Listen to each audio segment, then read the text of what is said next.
plane is cool. A jet is even cooler.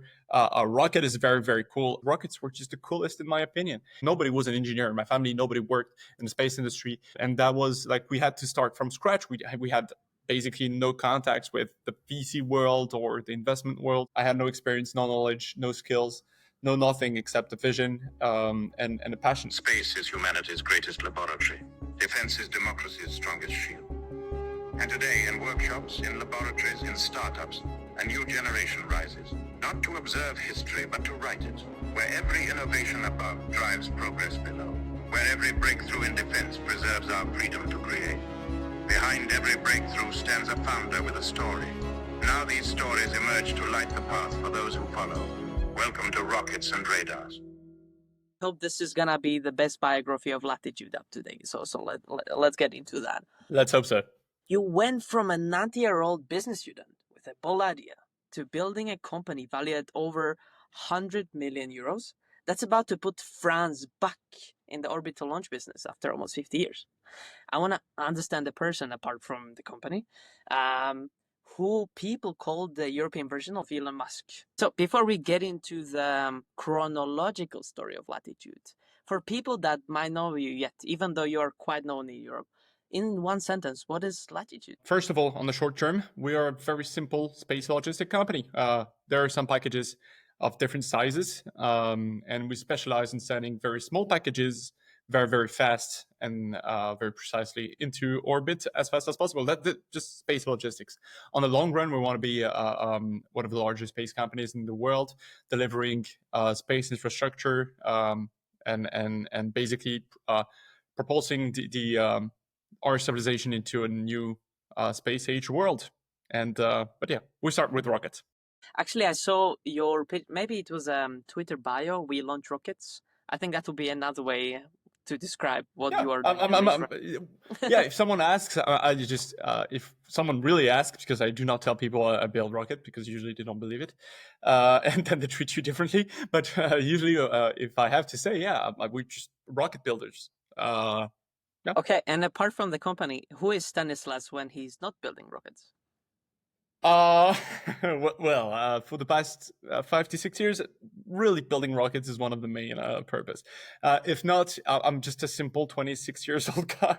So as you can imagine, like I'm not very special. I'm going to YouTube. I don't have a lot of time anymore, but I like to play video games. I play the piano. I have a cat. I have friends. I love spending time with my friends and with my family, and that is about it. Honestly, no, that's a good answer. Okay, cool. I watch Formula 1 and I love rockets. That's honestly what I can say. Okay, cool. Anyway, let's get into the story from the very beginning. So, before even you started a company, you studied business, not engineering. So I'm very curious. What drew you into the space industry? I was always drawn into the space industry, but I was a very terrible student. I think I was never really interested overall. Like, I always liked history, always liked engineering, not only engineering, but the science stuff. But I was very, I did not work a lot. I was a very bad student in general. I did not like the way everything was taught to us. The methods, the appreciation, I did not like it. I was not at my place, let's say. And on the side, what I did, I spent hours just I was fascinated by astronomy, by our world, by history, by all that stuff. And then I was drawn into like 10 years ago into space history, and then space engineering, because I love to understand, like, how does it work? If I'm watching Formula 1, I love to know exactly like what the differences are made between two different cars, two different philosophies around aerodynamics and stuff like this. And it's the same with the rockets. And I just like rockets because rockets is, it's rockets. I don't need any. It's just super interesting, right? It's part of the products that are just cool. Like, a plane is cool, a jet is even cooler, a rocket is very, very cool, a Formula 1 or any very fast car is very cool. That's life. Like, and trains are very cool in their own different ways. But But yes, and so I think I like rockets because rockets were just the coolest in my opinion. It just goes Did you fast. have any plan B in your mind? Like, if you didn't end up in space, where would you end up? Well, I think I did not allow myself to have a plan B. That is for sure. I have known since I was 15, 16 that my dream was to build a space transportation company. And now, if I had to say it now, I would. I know myself. I would still have gone for an entrepreneurship thing. Anything. I don't know. I would have found something that would. But honestly, I'm happy that it's the space industry because it's what I love. I think I could be building other stuff, but the space industry is really what I love, what I've been dreaming about, where I think I'm good at also. So Okay, let's now try to make someone who is not that interested in space as you were in the past excited. So I'll ask you a question. What is the craziest thing people don't know about the space industry that would shock the average person? okay, I have one fact. I think the average person know that what Hubble is, like the space telescope, Hubble. It was one of the most well-known satellites for a very good time deployed by the space shuttle, stuff like this. And it's right now being also in discussion to renovate it with a Dragon's capsule. But so people know what Hubble is. It's a massive satellite, really massive. The the United States Department of Defense, actually has about, I think, another 10 KH-11s, which are Hubbles, basically. But instead of looking towards the sky, I mean, stars, they're looking downwards on Earth. So basically, they are spy satellites. And so we us, like the whole civilization, we spent so much effort and money on building Hubble, which was the best satellites. And then the DoD just said, let's buy. I will check just how many of them they have, but 16. They have only 16. Even better. Okay. And so that's just a good example of like when people say the space industry costs a lot. No. It's no. Like, believe me, compared to what military programs and stuff like this, I think it shows two things.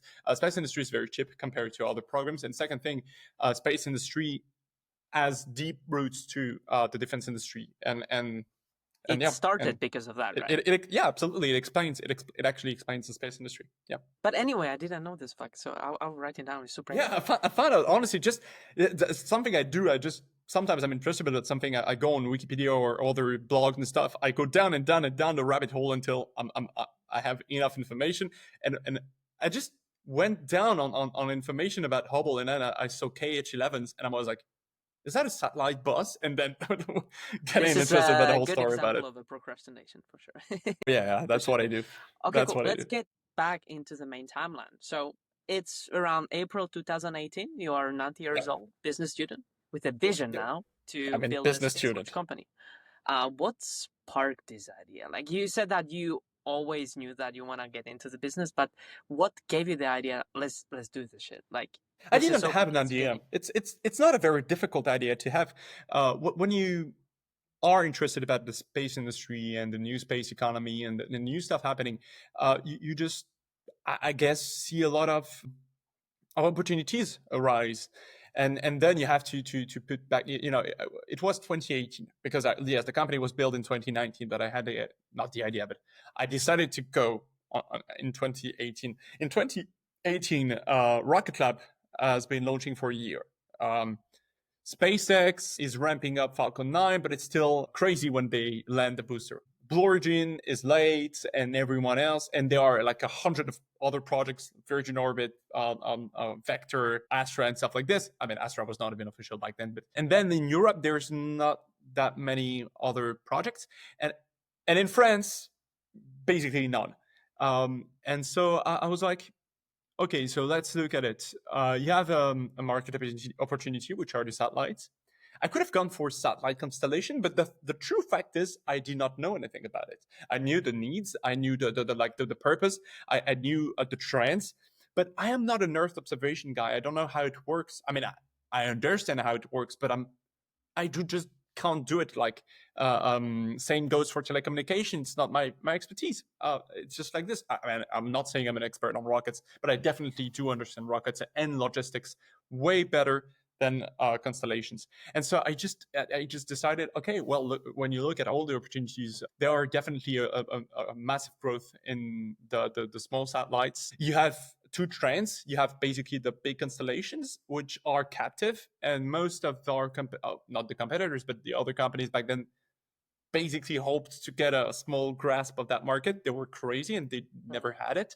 So I was like, yeah, they're not that smart. And then there was the independent constellations from like hundreds of companies that were being built, and I saw many things. Like Europe was lagging behind, so it was evident that either it was a bet, but either we were gonna get crushed, or Europe was gonna kind of wake up. And when I see Europe, mostly entrepreneurs, because we had the skills, we had the engineers, and usually when you just have that, yes, you're late compared to the US, but you will still have entrepreneurs, engineers that will start companies and say, okay, I have that idea.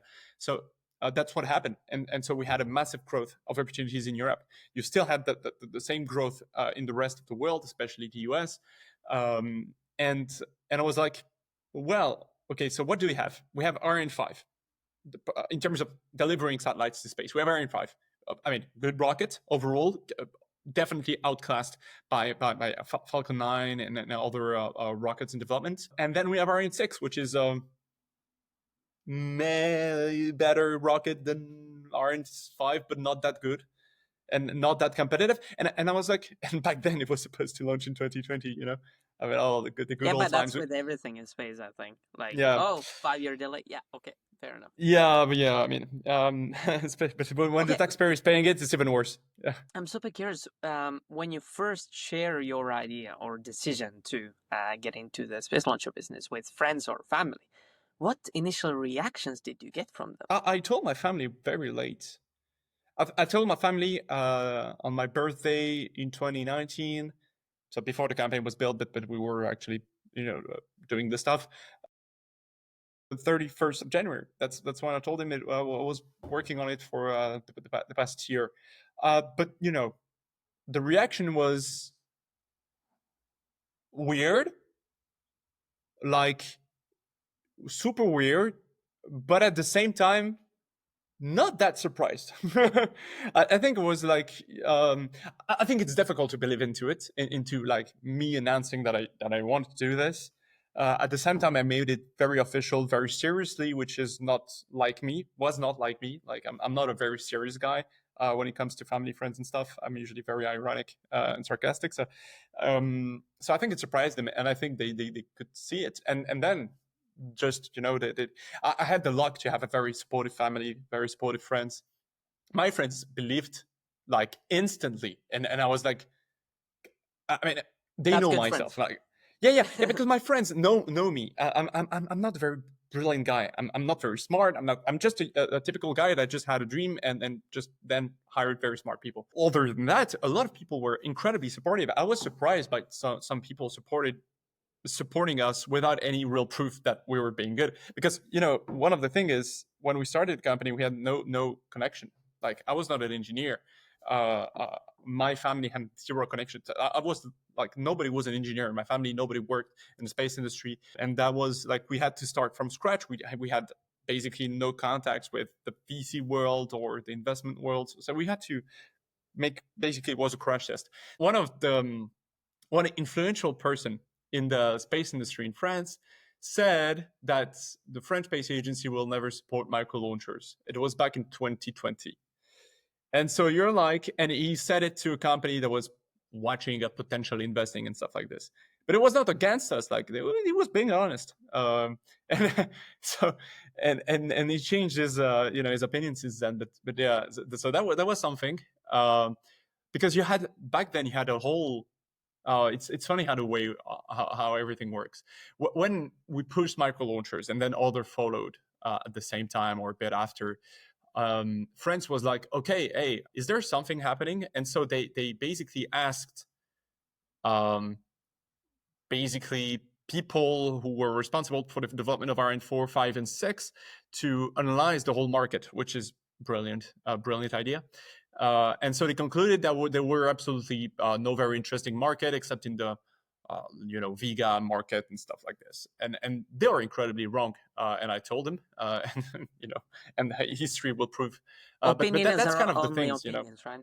Yeah, it's backed by studies that are historically wrong. I'm not criticizing criticizing the people making the studies. I'm not even either like believing into the 300 billion space market bullshit. I'm just saying that usually studies stop projecting after 3 years because they don't have enough data.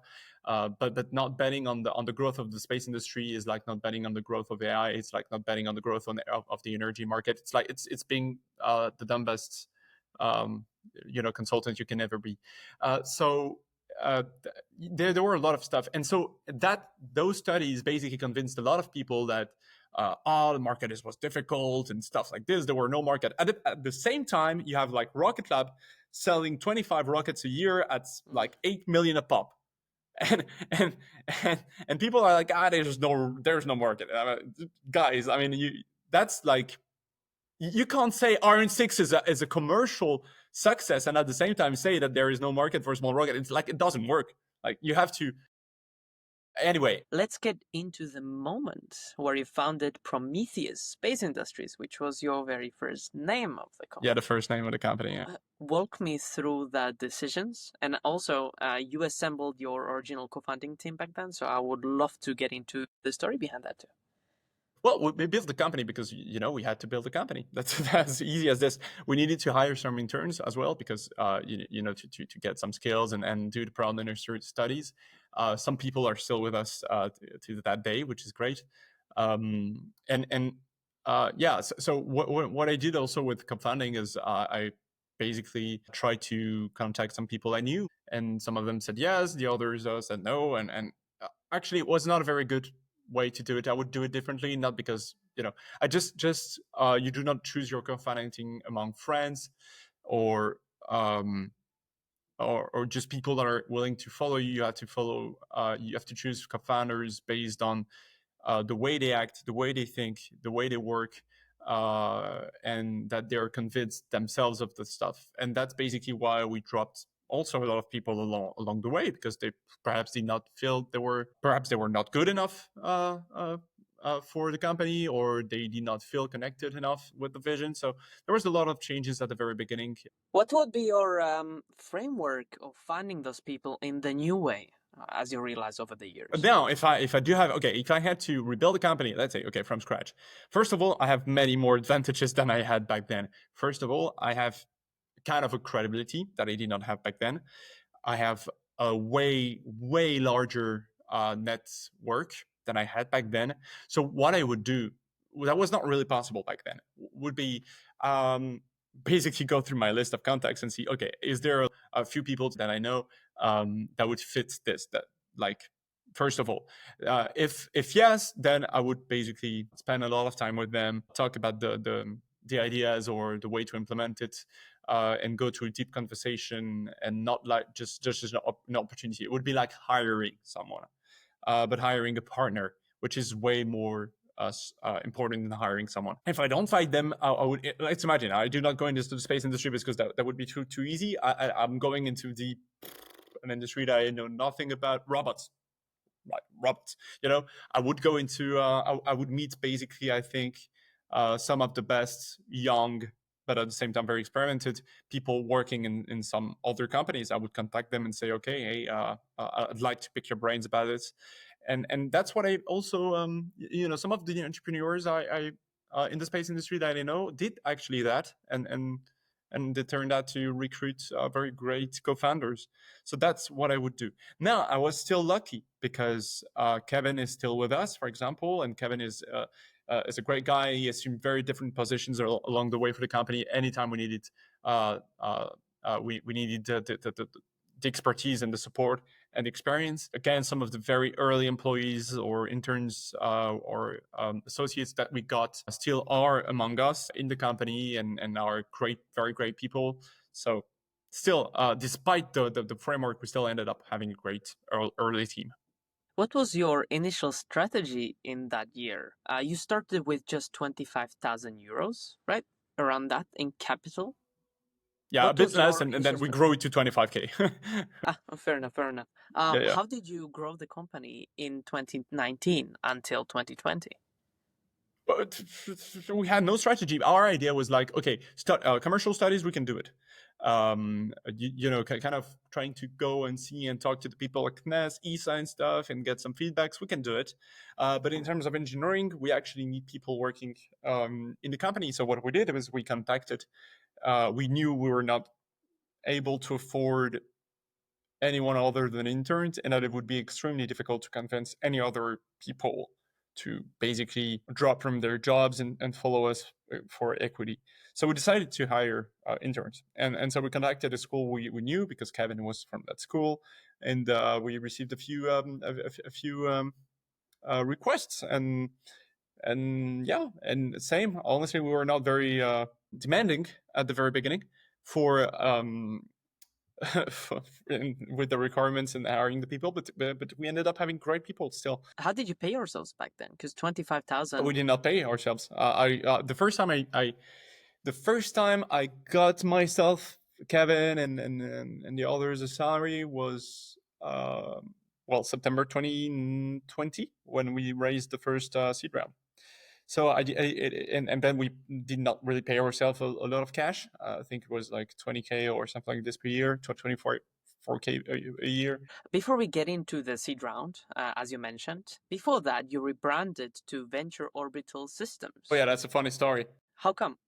Basically, we got a cease and desist letter from Ariane Group, which basically started a nice little feud between the both companies that will end up, of course, winning. But yeah, so they had the Prometheus trademark for their engine, and they considered, and we were very early companies. And okay, why did that piss me off? Not really the name, because it was a shitty name.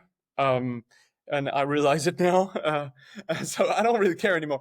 This pissed me off because we decided to trademark from our name, the name of the company, under French and European law. And so we had very small amount of money, and we decided we have to do this because we have to protect it. And there were some Greek startup back then that decided to call themselves Prometheus stuff, and they still are called like this, by the way. And so we decided we have to trademark it in Europe, and that cost us like 1,200 euros, which was massive, Yeah, I mean, I would still be pissed if I wasted 1,200 euros right now. Like, but back then that was like 10% of our annual budget. So I was pissed.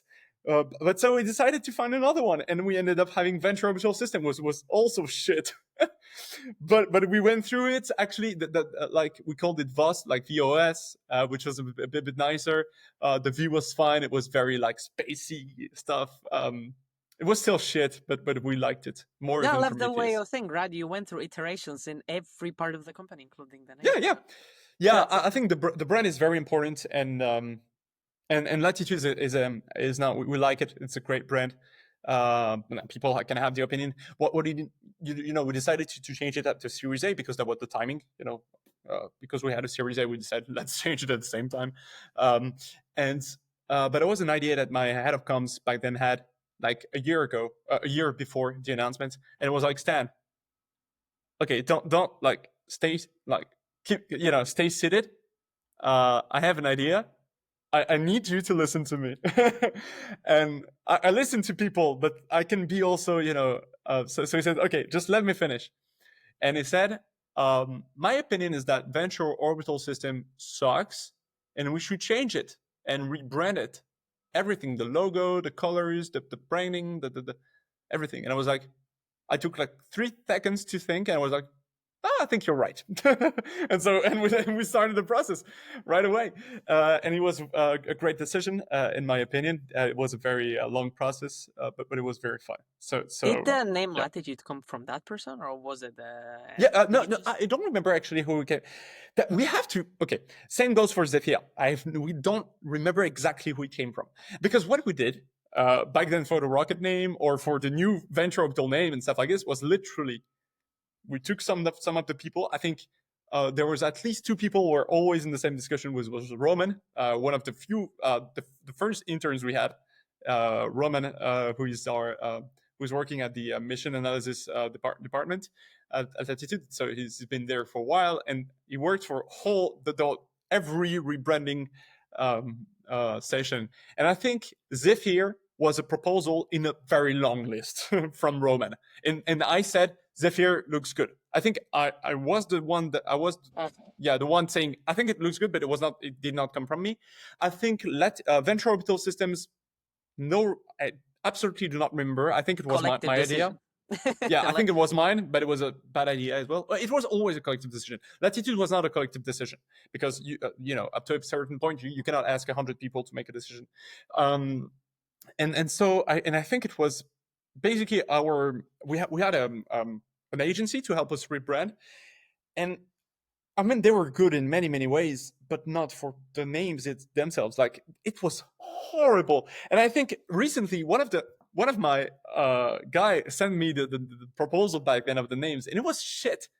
It was like honestly, some of the most terrible names you can come for a space company. But what we decided still was single word, no space, no orbital, no systems, no industry, no blah blah blah blah, no like every other company is basically in the space industry.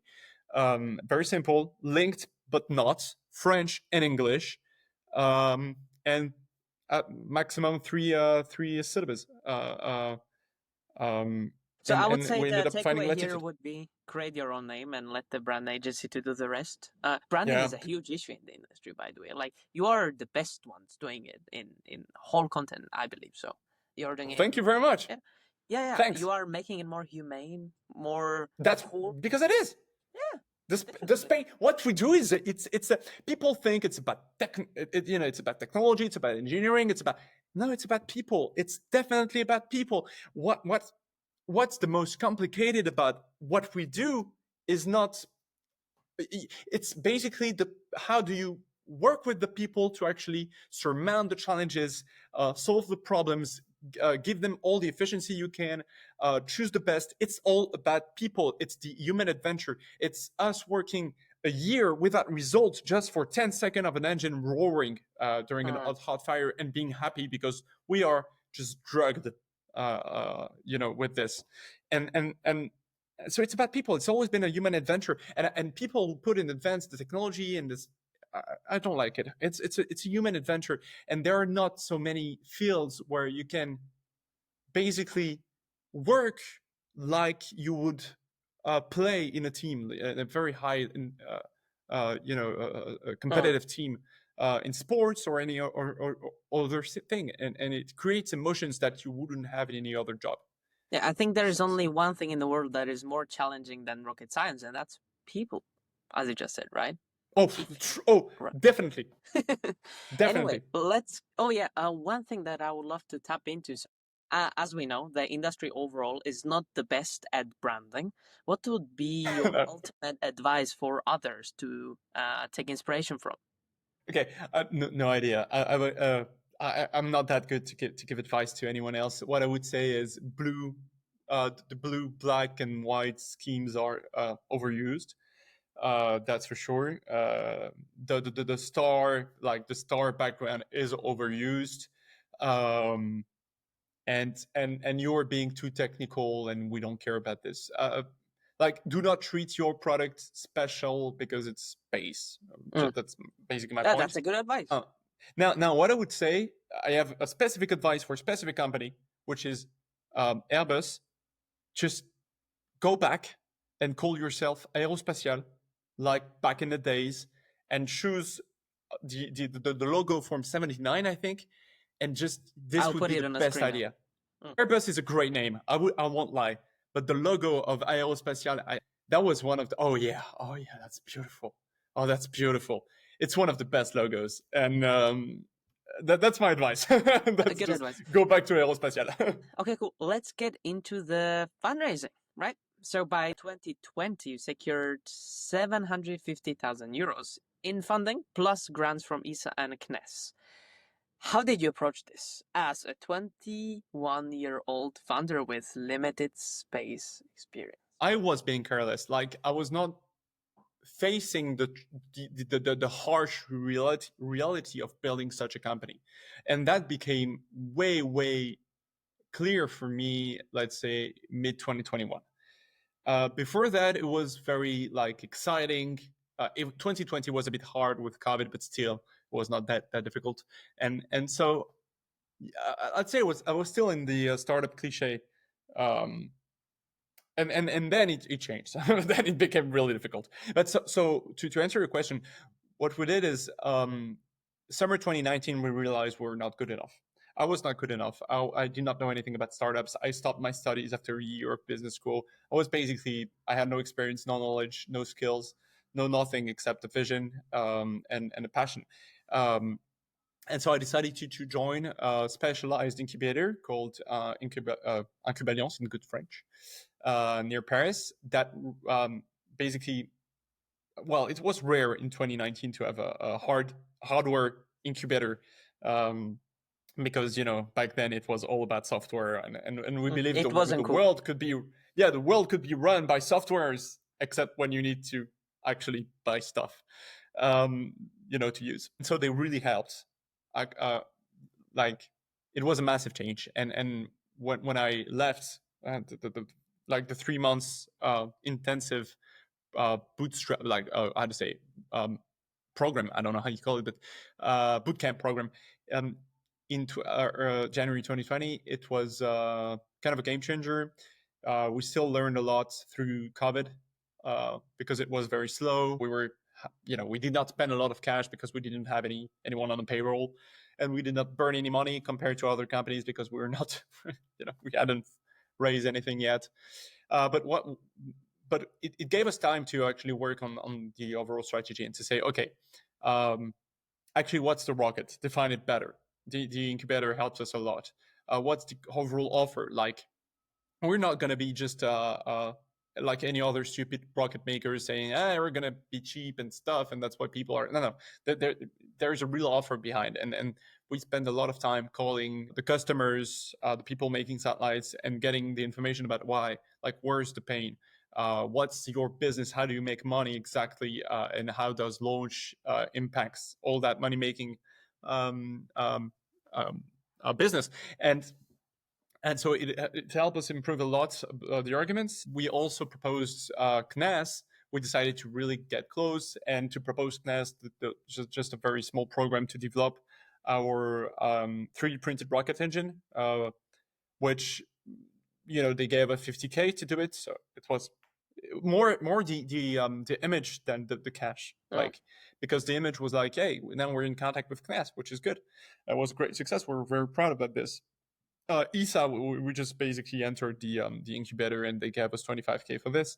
I'm not criticizing; it's just automatic, so there's no really anything else. It was not easy to get in to incubator, because they were like, rockets? Why? Like, why would you ever want a rocket? Like, we have Ariane 6. That's way enough.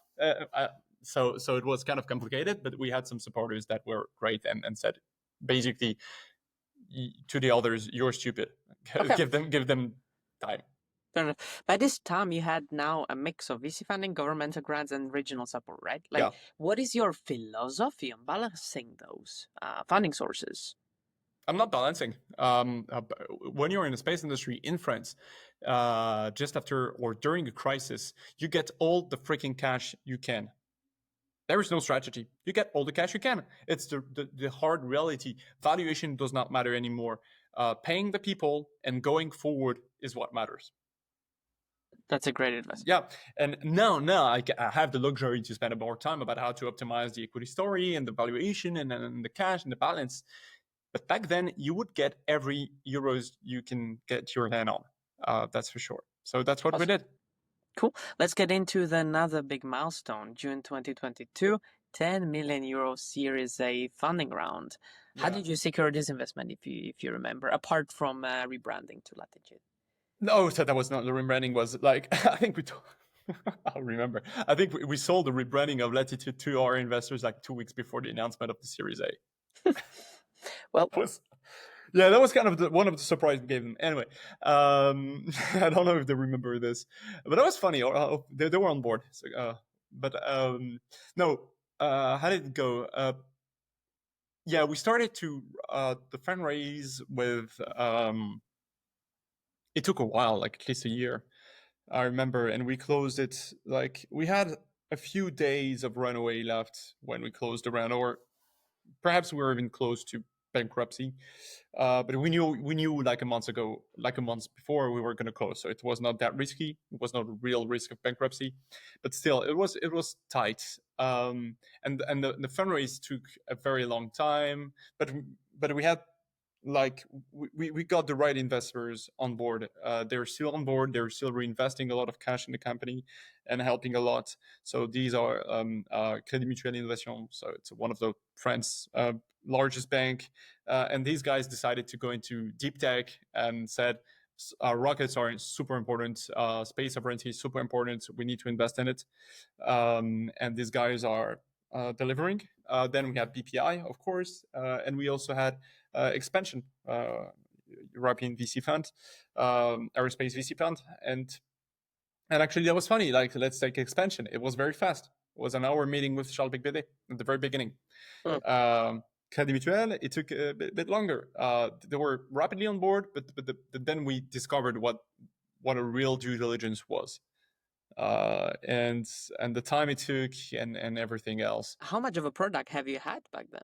Rocket engine was built, Okay. 3D printed.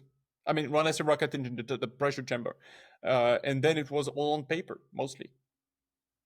Well, So nothing.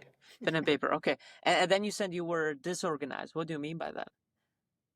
We were disorganized because we did not have a great business plan. We did not have a great economic models. Like the model was fine, but the way to show it, like basically, we were not adapted to for VCs to invest because I had no experience in this. Our bank was not also very experienced into that kind of deals, and we had a good lawyer that helped. But that's kind of it, and the rest was really messy, and we were so lucky to have investors that were helping us build the whole case for them to defend to their own investment committees, because honestly it was a very difficult deal to sell. What was the biggest thing that they were asking you and you just didn't have it? Because Series A is more about the economics, right? You're looking into things from inside No, out. it's about people. No, I mean, it depends on the companies. I'd say they invested in people first, team potential, and then you look into market and economics. But yeah, it depends on the company. But I think that was their philosophy. But what they expected, I think people was clear for them. I think market was kind of clear. Could have done better, but it was kind of clear. I think it was really unit economics, business plan that lacked behind, and sometimes we were like did not have like the models were not clear enough. It was just miscomprehension between the people. Like we knew like the use of funds were incredibly clear, but too clear for them to understand. And it was not correctly linked to the timeline. I mean, we were just basically just learning. So yeah, that was we didn't have a CFO back then, so that was hard. You got the right partners at the place on the investor side. We had the right investors, and I am deeply like there is no way to even say it. I'm deeply honored to benefit from the trust of these people, because they made you're on Twitter, I think, and you see like sometimes the VC bragging and stuff like this, like putting a small check and then taking all the merits. Yes, but our VCs, they can actually take a lot of the merits because they helped build that company way more than I would have expected, and way more than I was told from other VCs and entrepreneurship stories. That's for sure. Is there any firm that you declined during that round? That I declined? Oh, yeah. I wish. Okay, you got everybody that wanted to invest, basically. Yeah. Okay, awesome. Honestly, Awesome. it was a tight fundraiser. Love it. Okay, next big milestone before we get into 2024, which is something interesting that you wanted to get into. Mhm. In January 2023, you had the first successful engine test at That was even Saxaworld. 2022. Oh, But even I'm that playing on too. the words. Yeah, 21st December 2020. Something like this. Anyway, yes. Okay, Let's say yes. tell us what was going on through your mind during those Oh, that 35 was seconds. so. I'll tell you a bit more of the stories because Let's get you into cannot that. understand. It is not just hot firing an engine, which is cool enough. It's about the whole story to be able to hot fire an engine. So Fair there's enough. all the developments. Nothing to say, especially we had a lot of problems. We uncovered a lot of machine problems, but that's part of the industrial story. Let's go more into how do you actually hot fire the engine. The engine is about 12 kilonewton, 12 newton of thrust, logs RP1, so logs kerosene, and so it's not very big, but you still need authorization to test it. You cannot go on the field and test it.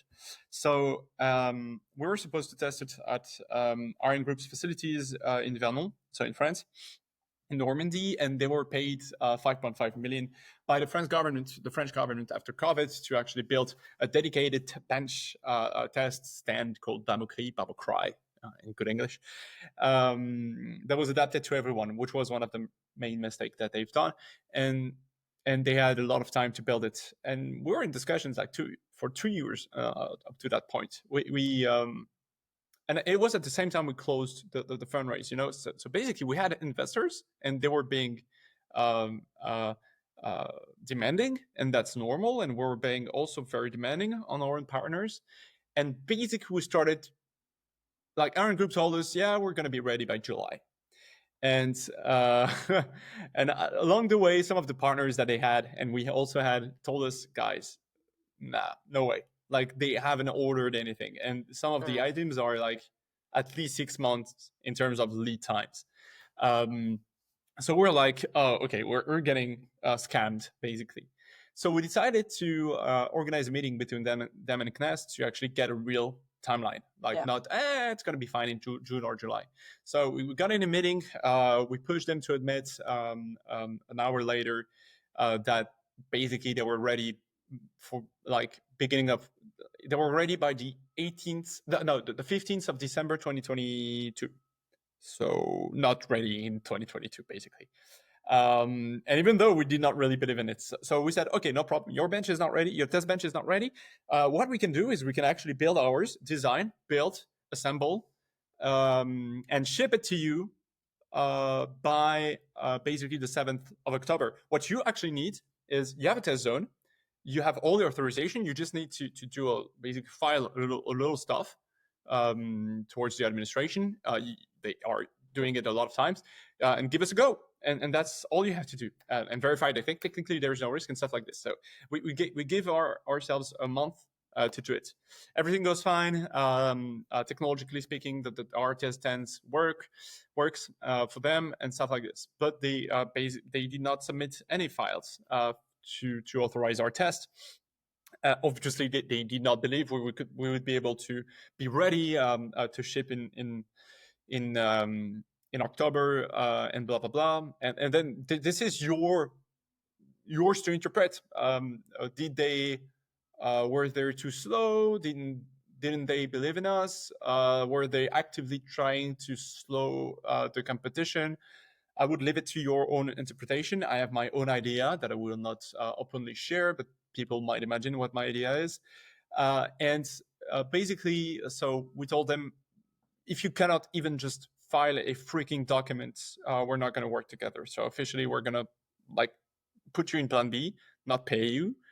We won, by the way, a contract with CNES for them to test freely our engine. So that is money we never got anyway. But I was ready to basically sit on the money and actually deliver stuff, which is, I guess, different culture between Ariane Group and us, and so what we did is we just signed with Sexavoord, the actual spaceport, and we called them and we're like, guys, we're doing launches. You probably have a field or a former base or something like this where we can just hot fire an engine. And they were like, yeah, no problem. And so we said, okay, guys, we're gonna go there. And so we worked.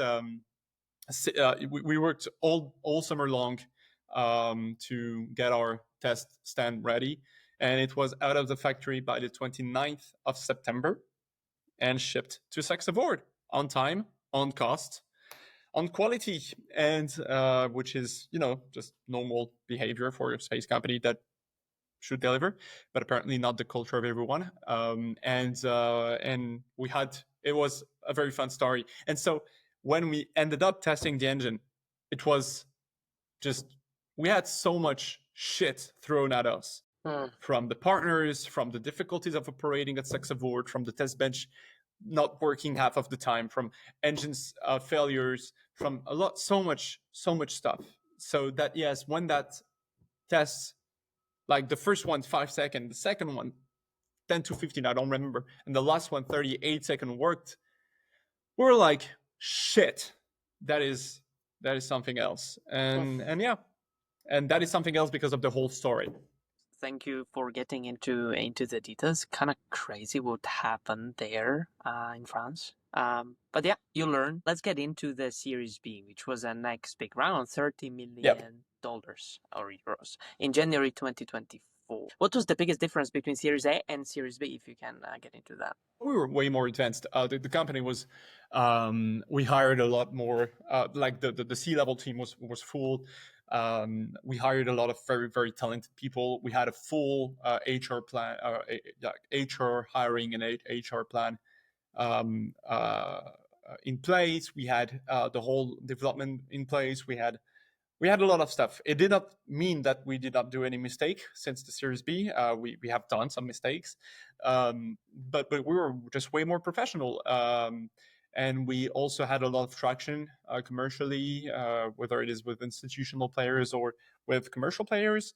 And a lot of successes with regarding the development of the rocket itself. So I think our investors and the new investors said, okay, you guys are basically delivering on the planning, even though it's rockets. There were some surprises, and despite the fact that we did not really have as much cash as we were supposed to have, so that created a lot of delays.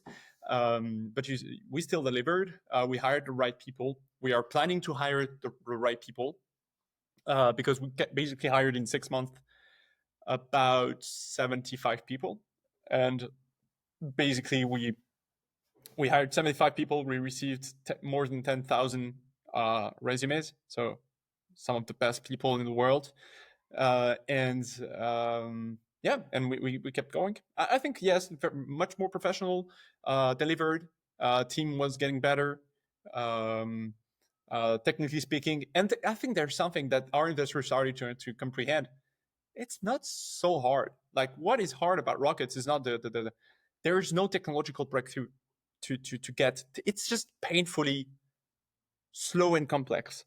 That's just a reality. It's sometimes things don't work and you have to solve, and it's going to take just a little more time. But it's not, we're not building anything that's so complex compared to, like, and nobody's doing this basically in the world. Some people are convincing themselves that they're doing something super complex and they're being bad at it, but nobody's really doing this because it's not how rocket works for the moment, and probably for the next 20 years. So yeah, and I think when they understood this, when they understood the market, because we had the traction, when we professionalized the whole company and we reinforced the team, they were just like, yeah, it makes sense to reinvest. Before we got into this conversation, you mentioned that you would love to tap into 2024 as there were a lot of organizational changes in the company. I would love to tap into those. What were the biggest changes and what was your biggest revelation? I think it's a lot of things. Okay, to give you kind of the objective, our objective, we hired a lot of people after the Series B, and we realized multiple things. First of all, culture matters a lot. People, we knew that people mattered most, but it's not just the people, it's how the people work, behave, fit in the company, are complementary to other people. So yeah, it's how you build a team. That's the first point. So we spent a lot of time on culture. Then we realized something else. We hired a lot of great people, but we still had a majority of European people in it, and the problem is we started replicating typical European companies. So basically, we were fast because we're nimble, because we were small, but we were getting slower and slower, and the processes were getting heavier and heavier because just we everyone was coming from Airbus, Safran, and companies like this were just replicating what they knew. And like, I'm not saying this, they're stupid. I'm just saying that's normal. That's what we did at the beginning as well. And then we realized, yeah, there are dumb processes, there are dumb things that we're putting in. And then we thought about everything else. How do we develop stuff? Like, what's the overall methods of development? Like, should we have constraints, or just do we have goals? And then what's the iterative process? How do we understand risks? How much risk do we take? How do we understand the risks we're taking? And so what we've done progressively in 2024, we hired new people, key people who worked in the US in the space industry. And basically we Americanized a lot our company, which means basically fewer processes, way more freedom given to the teams, but at the same time also way less, like the documentation is way less heavy, but the structure is more defined. We created a lot more interfaces for communication in the team with an agile development style. We reworked the whole development processes, and it's still in progress, but in different projects, contrary to just having departments. So you have, again, a lot of surfaces for communication, which is the main problem we have. We also put key people in roles so that their culture of like iteration, improving stuff, not needing a whole lot of authorization and 20 pages long documents to actually just innovate and just rework on some stuff. We put them at spots where they also have a lot of, they're in touch with a lot of people, and they are incredible. We encourage people to actually, a lot of feedbacks, a lot of improvements. But basically what I told the team recently was, the company got heavy. It was a few months ago, but the company got heavy.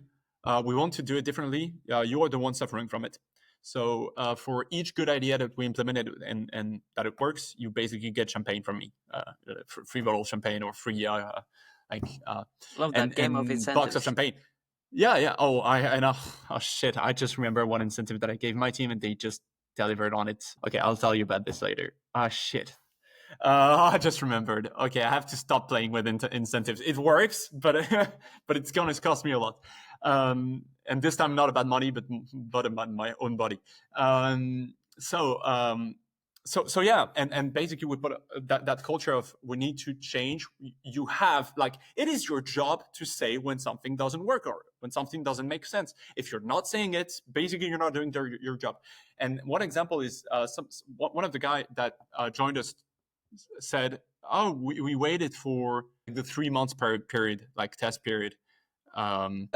Cannot in Threads. find a name. Anyway, you gotta, you know what I mean. And he said, "Yeah, I didn't want to say it." And I was like, is one of the managers told you, like, gave you the impression that you were gonna be fired? It was no. And I'm like, dude, I'm gonna fire you if you're not giving me the feedbacks. Not because you're giving me the feedbacks. You can say I'm an asshole if you can back it up. I will love it. Like, you can say I'm a bad manager. You can say our vision sucks. You can say our development methods suck. You have to just come up with solutions, explain it, make it clear. If it's true, you are the best. If it's wrong, we'll argue. And then, if you don't agree, then you can choose another company. If we agree, then we work together to change it. But they're not used to it, to that kind of changing. They basically have a culture of feedback change, and that's also one of the deal I made with some of the guys in my company. Some of the people who worked with in Astra, for example. Astra saw a massive change before the IPO and after the IPO, and their feedbacks was like, everything changed. And so I told them, and I made a deal, which was, guys, if ever it happens to me, you get me between four walls, and you and you hammer me down until your point is made. Like, I trust you to tell me if something, if we get too corporate or too large or too stupid or the culture is bad or stuff like this. Like, I want you to do it. I want you to hammer it down. And it works. Sometimes, they call me and they say, Stan, this doesn't make sense. Please change it. and so in general, that's about being faster, developing faster. It's also a lot about methods. So when you develop, you reduce the importance of high-level requirements. When it comes to subsystems, you do not need the validation from the system team to improve your freaking product, as long as it's within reasonable changes and improvements. If you want to make it cheaper, lighter, and stuff, just do it. You don't need any authorization to do it.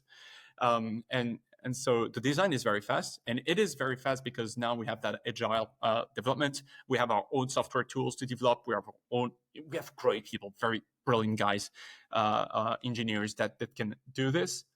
So development is very fast. We have our own mission analysis software. We have our own tools basically to do it. So the design is very fast. We can design stuff in a few weeks and a few days sometimes. Then you have to produce it, and the manufacturing part is the freaking hardest. Because most of the suppliers are bad, like very, very bad. That's okay. Something that people don't know about the space industry: suppliers suck. Most of them. Again, some of the suppliers have been working for the past 3 years. You do not suck. Otherwise, you would not be my supplier anymore. But the others, there is a reason why. And sometimes you don't have a choice and you still have to work with the one who sucks. So sorry for those who recognize themselves. But when I say they suck is they're very slow. We're not perfect either, but they're very slow. They're making mistakes. Sometimes we got delivered parts that were in the wrong freaking material. And you just have to deal with this. So what we decided also is to invest a lot more into our own manufacturing capabilities, not in everything, but more and more, so that we can be more independent. Yeah, because if you need to iterate very fast, okay, and I'll go into details on why you need to iterate very fast in rockets and in any other product. You need to manufacture it very fast. You cannot design something in 3 days and have 3 months of manufacturing. It should be say a week, and then you need to test it. And we solved the testing phase by basically building our own test zone, because I told you the story about Vernon, I told you the story about Saxavord. Saxavord was great, but it was very cold, very far, and we needed something that was less than an hour away. And so that's what we did. We opened a massive test zone where we can test engines, turbopumps, explode stuff, test rockets without lifting off everything, basically. And that's been very useful. Okay, and so you have the whole circle that you test, you have the data, and you go back into iterations if it doesn't work. Why? This is one of the biggest misconceptions in the world in general, but especially in rockets. I've told you, most rockets aren't really different. Yes, you have different propellants, you have different materials, but in general, you're still using technology from the 60s. Just more efficient, with built faster because you have better tools. Sometimes not really, but it's still the same. So you're not gonna and you have some companies coming with, hey, I've found a way to actually have a very brilliant new technology that will improve cost by 5%, and I'm like, or improve engine performance by 5%. I'm like, guys, who cares? There's some differences. Let's take Pangea. Pangea, the engines makes a lot of sense for second stage reusability and stuff like this, for example. So you could do it without. It's just a great solution, in my opinion, at least. But some of the other people are like, we're gonna reinvent the space industry with that technology. No, guys, it's false. It's really false. It's not like in satellites. Sometimes in satellites you can have breakthrough in the sensors that you use, and that could be a real breakthrough. But most of the time, it's gonna be on the business model and on execution and on the funding model and stuff like this. And in rockets, it's even worse. You have to execute fast. And that's it. And you have to, of course, find the right market. And I will not go into markets right now, but I will go into rockets. People say, my rockets is good because of this. Actually, you have no idea until it's built. And your rocket will be so expensive anyway, because you do not know how to make a rocket ship. Nobody knows. Even SpaceX did not know how to make a rocket ship. They still don't know how to make a rocket ship. Falcon 9, it got cheap because of what I will tell you, and Starship is still not cheap because they will just reuse the same stuff. The way you do it is fast iterations. So you do not start like you are being so dumb if you think you will get a great rocket at the very beginning. So actually, your ability to build a great product is linked to your ability to improve, to iterate on the product, on every part of the product very fast. What that means is you need to have the overall control on your product. So do not let anyone else build, develop your product. Otherwise, you lose that possibility. And believe me, it kills my soul every time I buy a product that costs 50K. I have 6 on board. And my only wish is to do it myself, and I'll do it.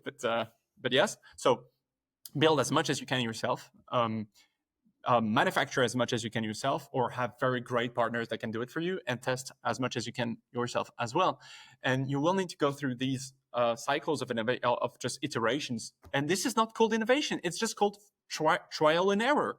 Like it's just called trial and error. You will have a lot of ideas. You have no idea to know if the idea is going to work before you try it, test it, improve it. And so you have to spend money on just trying and failing and doing it again. And that cycle should be like tens of iterations. That's also what we changed. We did not plan that much test. We did not plan that much changes. We just planned to work out for things to work out the first time. And so we changed the whole idea and the whole way to do it. So that's why. And what we've seen is we are gaining a lot of speed in developments. We were fast, but as I told you, I think we were fast by just we're small, and any small company is by definition fast. Now we're being fast despite the fact that we're growing. And my wish is to be like 2 to 3 times faster by the end of the year. Great goal and great insight. The flywheel methodology totally makes sense, and hope that the founders listening will take inspiration.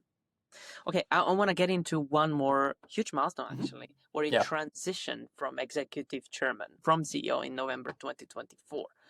I really want to understand what drove you to that decision, because you basically stepped down as a CEO of a company you founded, right? No. I mean, just it's giving the reins of operations to someone else. I gave the reins of the financial to someone else. I gave the rein to, and I could, and honestly, it was a good decision to keep the financial. I was not that good. I was not bad, but I was not that good. I gave the reins of the technical departments very soon. I gave the reins of sales also. It's just, and the goal is not really to. It's also to get more people working at solving problems, and basically doubling your ability to solve issues, solve problems, execute, which is the only thing that matters. So that's why I hired someone to execute faster. Also because I think there are some traits in my personality that doesn't make me the best of the managers. So basically what I wanted to focus on what I think were the value creators of Latitude in the next 2 years, which are the strategy, the politics, the future programs, and specializing on hiring key people. Which is, I'm incredibly proud that I got to hire some of the greatest. Like I cannot tell anyone, but I cannot speak about everyone in my company that I just adore. But like just a few names: Christian, of course, Florent. 2 of our experts, Bastien, our new CTO, is doing an amazing job, and he comes from a long way, and I'm very proud of him. We hired some Antoine, the head of our test. Like Antoine, basically he transformed our test team to some of the. Basically, they are killers. Like they are just, and they're being very, and they're like loving their job, doing a great job, joking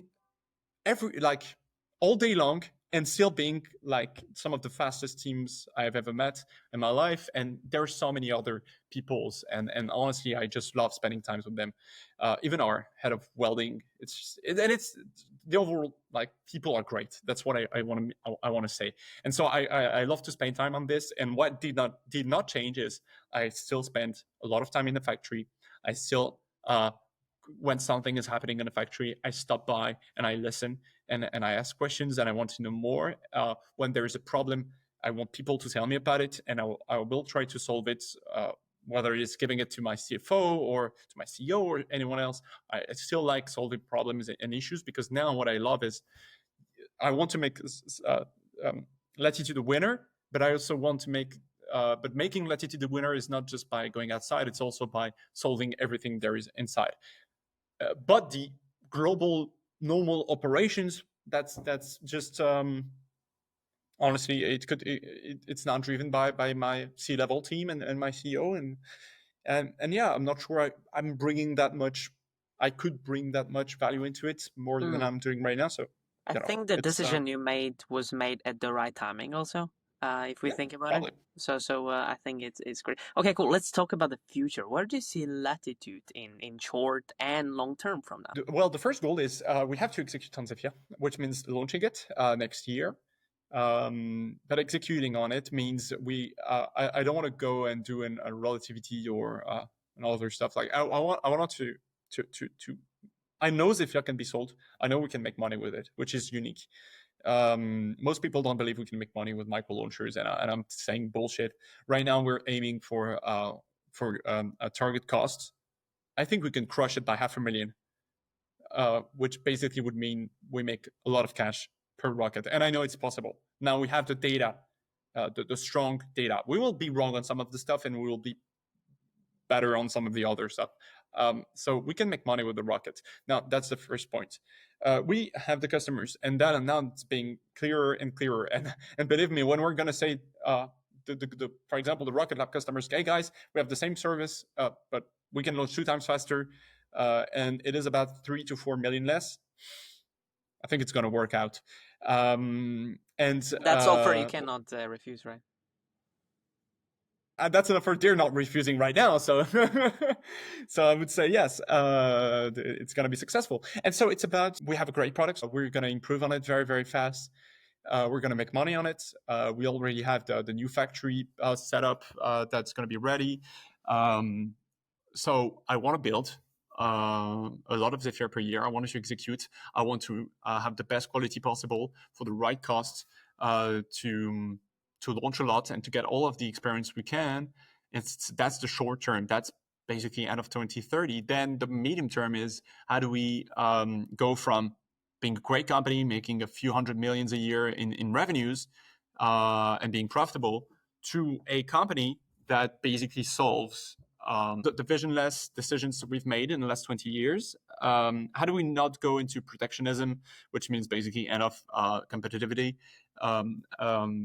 How do we push for more investment into the field? When I say more investment, is not from the public side, from the private side. How do we push for more innovation? How do we push for this? And basically, the only thing I can say is competition. And like, it's a word they hate because they love to say competitivity, but they cannot say what competitivity means and how it works. I have an answer for them. It's called competition, fair competition, not protecting a monopoly or the overall space oligarchs, European space oligarchs, which basically will save Europe if we do it. So that's our goal, and to do that, we have to deliver one of the best products that's ever been seen in the world regarding space transportation. And now, how do we do this? I have my ideas. I will not go into more details, but that's the future, and that has to be ready early 2030. And then the long-term vision is civilization in space, living in space, working in space, building in space, or harnessing space resources in every kind of shape or shape. And we want to be the ones delivering being able to deliver all the space infrastructure for the next 50 years.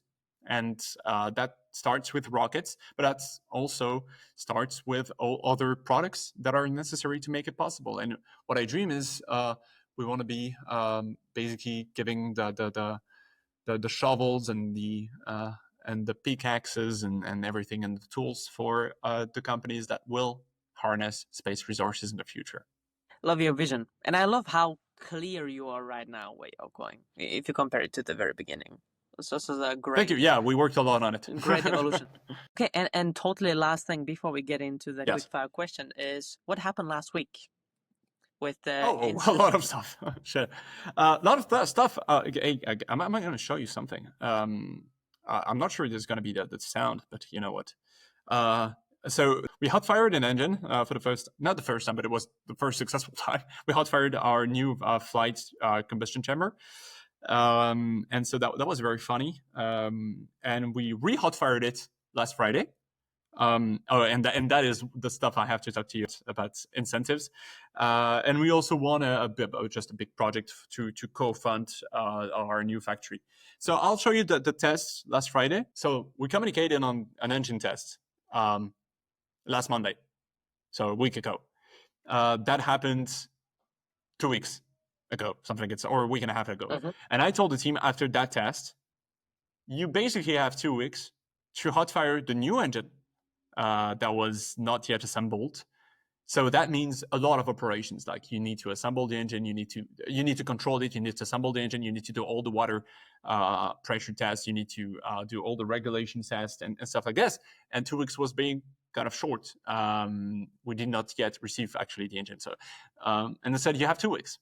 In those 2 weeks, if you can test the engine at like that amount of thrust and successfully and stuff like this, and there were some conditions, I will tattoo myself the engine somewhere, and they were, believe me, out of their mind to make me lose that. And yesterday, what happened? That was a very tight week. Honestly, it was not supposed to happen. Like it was not supposed to be in 2 weeks. It was supposed to be way longer than this. But they all worked together. The propulsion team, the assembly team at the factory, the test team.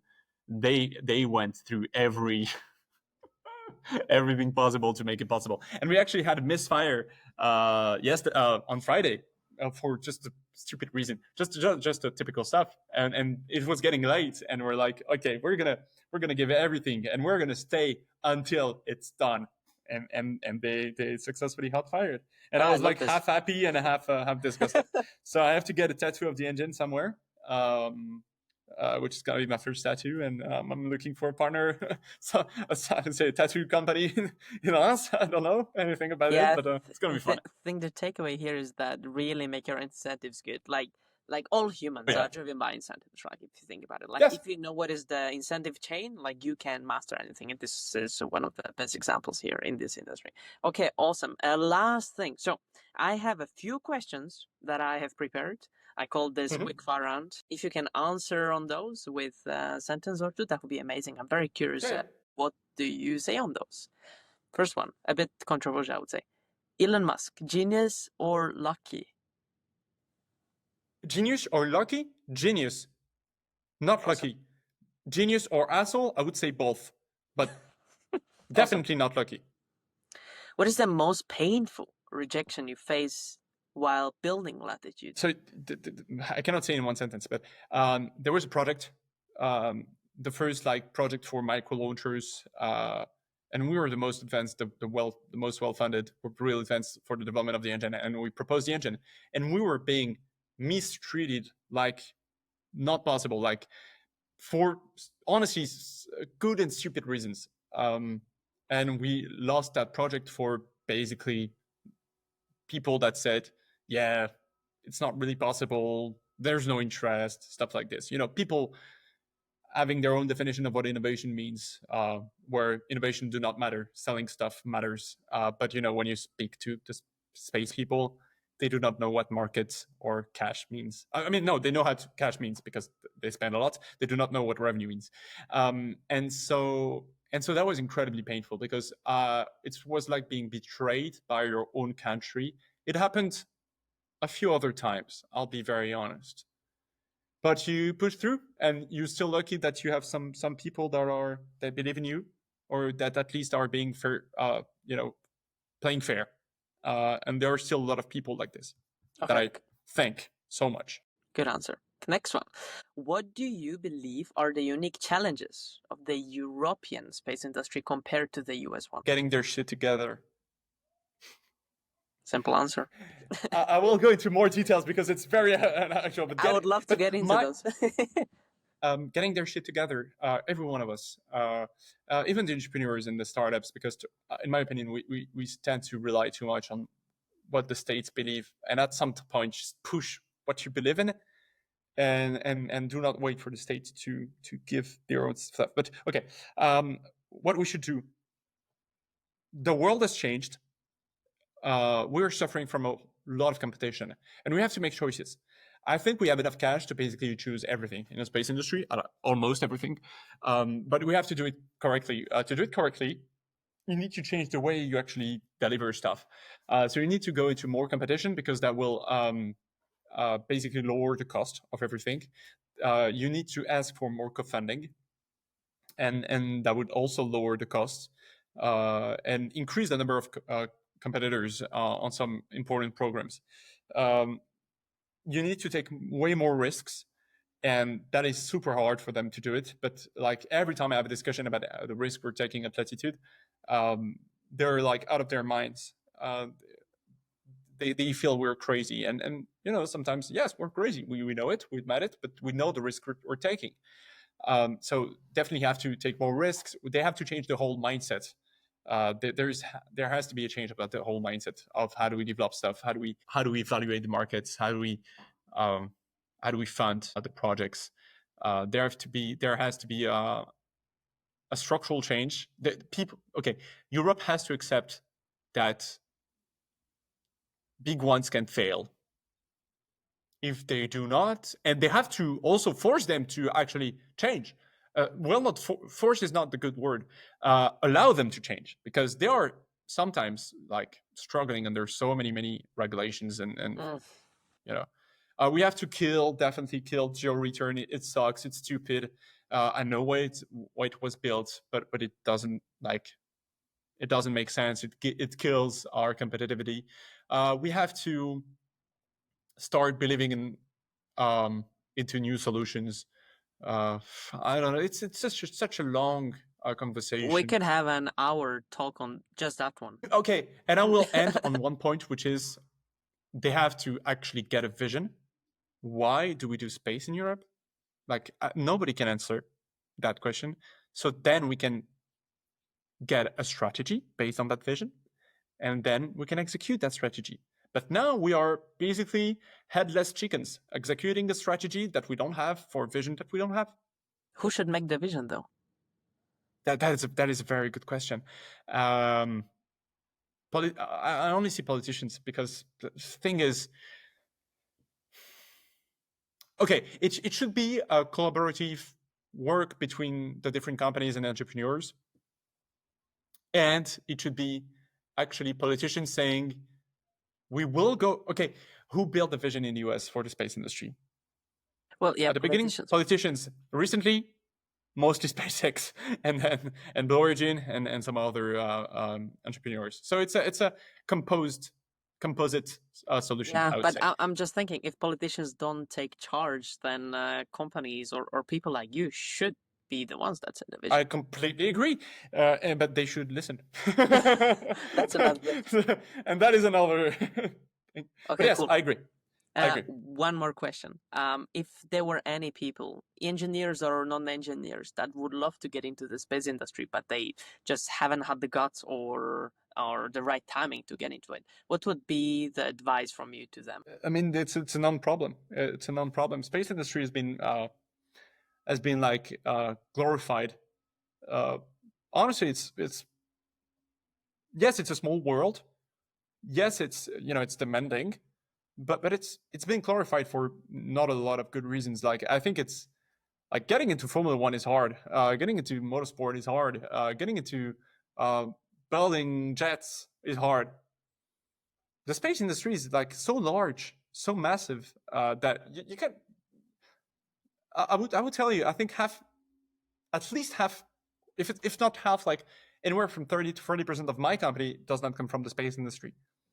Not at all. So it's not a question of it. You just need skills, I would tell that to anyone. You just need skills. You just need a lot of skills. You need a lot of determination. And and that's something I would not say it's about the space industry in general, but if you want to achieve great things, you need to prove it. And I do believe in something. You do not achieve great things by being average.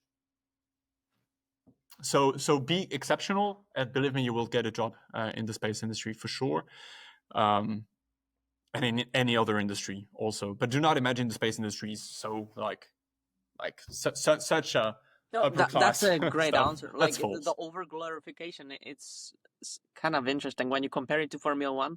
Like that's much harder to get into, right? Like, it's more selective. So Yeah, right. anyway, thanks for the answer here. Cool. So thanks so much for sharing your journey and insights. It has been a ride, both emotional and also on the story side. Is there any last thing you would love to share with the audience, founders, engineers, politicians, even? I would like to share that the next 2 to 3 years will decide whether, not just in the space industry, but will decide whether our continent is going to be existing as a major leader or a thing of the past, economically speaking, culturally speaking, financially speaking, technologically speaking, industrially speaking. It is your and our responsibility to change it. The state's not going to do it. Like it's not their job. They should not do it. They do not know how to do it. They should basically help entrepreneurship, help innovation, help changes. But in reality, the people who are making the changes, it's you, it's the engineers, it's the entrepreneurs, it's the influential people. We should all thrive together against each other also to push the changes and to save our continent from sure demise. And it works for the space industry, especially because I think we are lacking behind in the space industry for sure, but it works in any other industry. And also you should push for, basically, you should push Europeans to dream again. We're not dreaming again. We're not dreaming into a better future. Like, I think Europe has stopped believing that tomorrow is going to be better than yesterday. And that hurts our philosophy, our culture a lot. And I'm seeing this. So to anyone else, believe that and tell this around you that tomorrow is better than yesterday, and that we need to work for a world where everyone is wealthier, healthier, and more connected, with the better equality. And this is, I think, what we push by developing hard stuff. Europeans can do so many things, right? Well, yes, because they are massively good. I would say, again, I hired US people, but because they are a good combination of everything. But they are this because they had 15 years of SpaceX and other companies behind. But in terms of skills, Europeans are incredible. Incredible. We just need to change our mindset. Once the mindset is changed, we can do everything. Yeah, but how do you change the mindset? That's the thing. Very interesting question. I can tell you, for a company, for a whole industry, that's way more complicated. And sometimes I disagree with some of my own peers because I think they are being too conservative. How do we do it? We need to embrace the people who came from the US and can help us. I'm going to sell a bit of mine. A bit of one of the things I do. There is a conference called the Assise du New Space, so a new space conference in France this summer. And I have invited a great US leader. She worked at SpaceX, Blue Origin, Firefly, and she's a great engineer, great person in general, and she will share actually what it is to work at these companies, and the philosophy. I think more competition are going to draw out the best from the worst. So I'm a big believer in competition. I'm a big believer in capitalism. So I will put the link to the event that you just mentioned, as well as a link to anybody that wants to get hired by Latitude or someone who is interested in investing in the future. So everybody will find in the description. Thank you so Thank you. much for sharing your journey insights. It has been very interesting. I think this is my favorite episode so Martin. far. So thanks so much. Lovely. Thank you so much.